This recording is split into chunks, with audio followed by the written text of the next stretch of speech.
Hey, it's Carrie here. I'm here to talk to you again about diastasis recti today.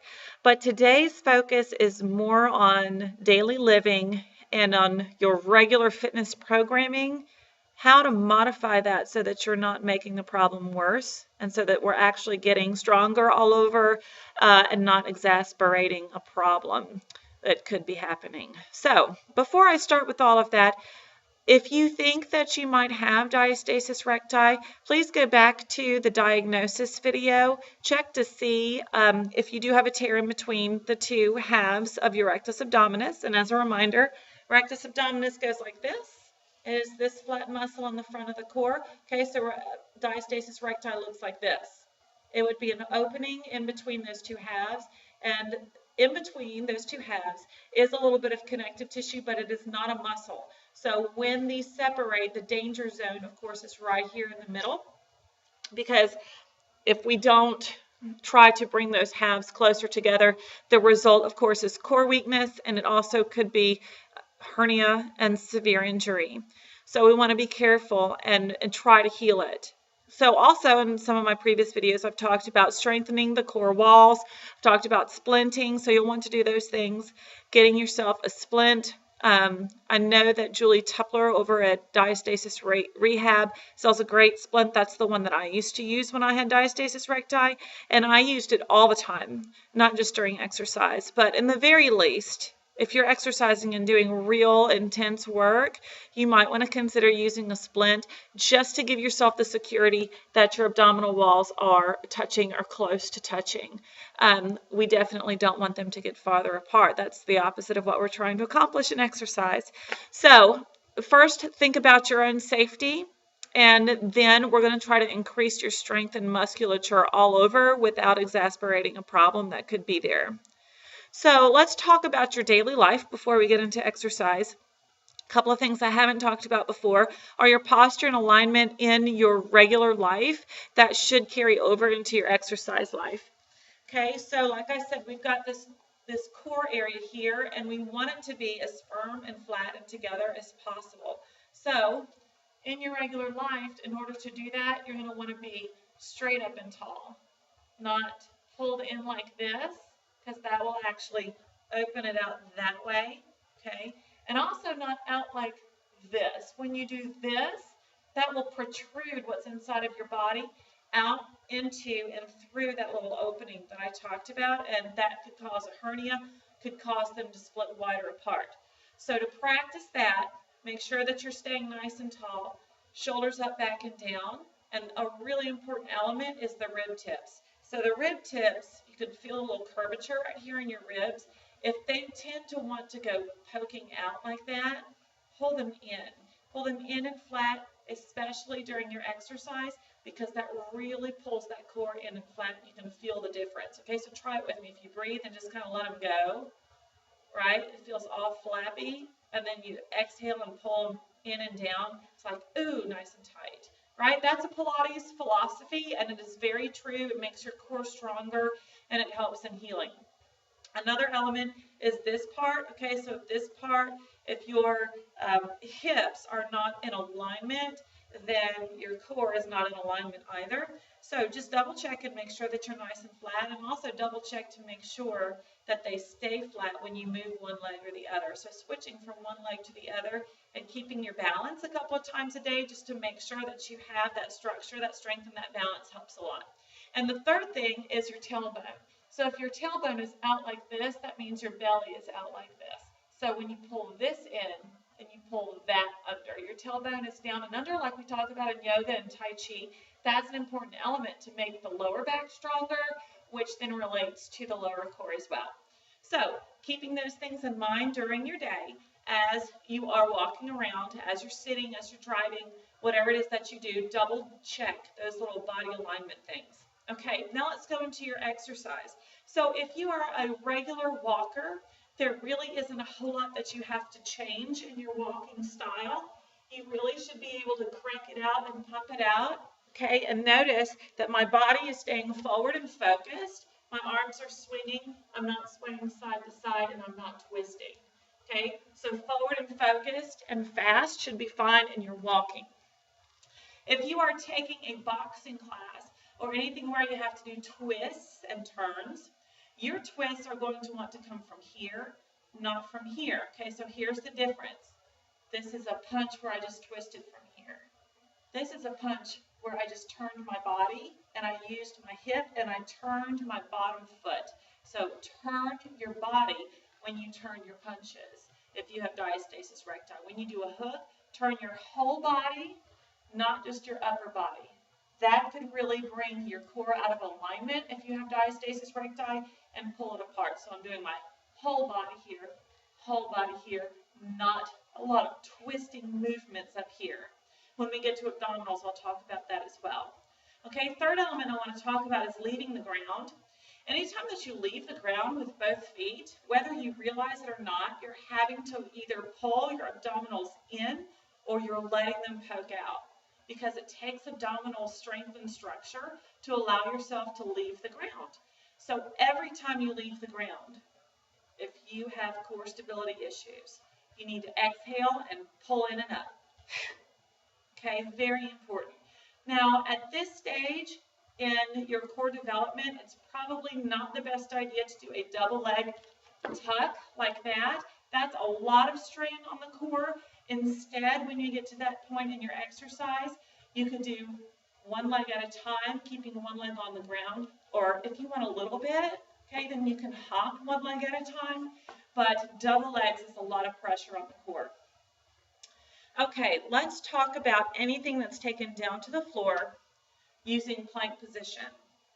When you go down to plank position, and this is in yoga and Pilates and lots of different exercises and plans and routines that you're using with Insanity and P90X and Turbo Fire, this is a lot of pressure on the core.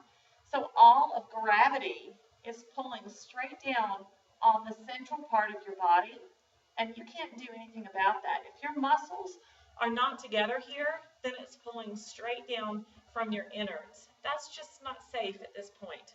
So anytime that you go to plank pose, I'm going to ask you for now to go to box pose, okay? And your push-ups can go from box pose like this, or even one-handed if you need a little more of a challenge, okay? Other ways to do push-ups here would be from the triceps with the elbows right next to your sides. You can put your hands towards each other and elbows go out and in. And for that matter, you can take it up into a downward dog. This downward dog has a lot more core support than a plank position would have. So hopefully that will help in some of those plank pose positions that you have to take. Also, if you're doing side plank, you're going to want to keep one knee down on either side. And finally, getting to mountain climbers, you can take your mountain climbers from here, from your downward dog position, or even one leg at a time, because anytime you leave the ground, it's a core stability issue. My hips are up. So a normal mountain climber is down here. That's a lot of pressure on the core. If you just lift it a little, then you're going to have a little more stability in the core, and it's not going to feel like it's pulling toward the ground.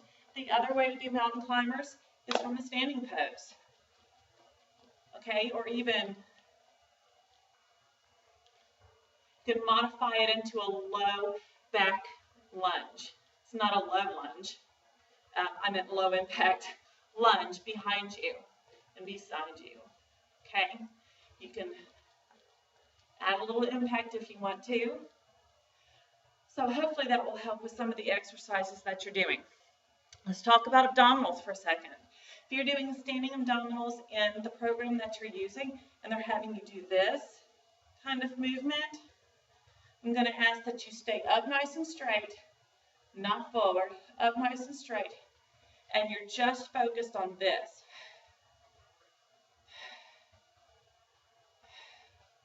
I'm not moving. I'm exhaling, and I'm just putting pressure points on the bottom rib and the top of my hip to make them go in, pulling the abdominals in and up and toward each other. You don't want to go like this. That will open this back up. This will open this back up. This will open it up in the middle, okay? When you're lying down on the ground and you're doing abdominal exercises, here's some things you can do. If they're doing a crunch, then you are not going to do a crunch. You are just going to exhale and inhale. So I'm actually exhaling and pulling my abdominals in and up, really pulling that navel in and up, and then breathing in. It's mental and it is physical, though you really can't see my body moving. It's strengthening the muscles and the core, and that's what you want. You want nice and flat across here. You want to feel it get nice, flat, and firm across here and pulling in and up. And I'm not pushing my lower back into the floor. I'm just tightening and then breathing in and then tightening and breathing in. And I'm letting everything get tight and go in. If you get tight and push out, that's the way your muscles grow. That's how some people have gotten into this situation, is that they've pushed their muscles outward instead of in. All right, and then when you're doing leg lifts and things that use your legs, you will want to do one leg at a time. So we've got the bent leg, exhaling and pulling that knee in, as opposed to both legs coming off the floor. It's too much pressure on the core. It can open the core back up. So keeping one foot on the floor is very important. You won't do double leg lifts. You won't lift them off the floor and hover there. Nothing like that. You're going to do one at a time, one at a time. When you sit up or when you lay down, you turn onto your side first and push up. You don't lay flat and then sit back up, because that can cause a problem too. Oh, one more thing I was going to mention to you. Lat pull downs, do not do. Do not do pull-ups right now. That can open up the top of the core if you're already having a problem. So to strengthen the shoulders and the upper back, you can use hand weights and you can do shoulder raises, but you cannot do pull-ups. You cannot pull your body up right now, please. And finally, if you're lying on a bench and your trainer has you doing the over the head with the weight, shoulders, back, and chest exercise, no, please don't do that. That really opens up the rib tips. You can feel it even, and when that happens, it's going to open up that injury. So instead, you're going to want to separate out your chest exercise, which can be bench press, which could be butterfly to an extent. Don't go too heavy on your butterfly, because you'll feel it open up there too. It can be close in bench press, okay, and then you can flip over onto your tummy and you can do your back raises on the back of your shoulders. Important element here, and this happens sometimes in Pilates, we come down to our tummies, and what do? We push our tummies into the floor. Don't push your tummy into the floor. The same principle of rib tips in and belly in has to happen when you lay down this way prone onto the floor. So breathing in, exhaling, pulling that in and up, and you can lift the shoulders this way. Without weights, you can practice doing your arms like this. It's great for your scapula. It's great for your upper back.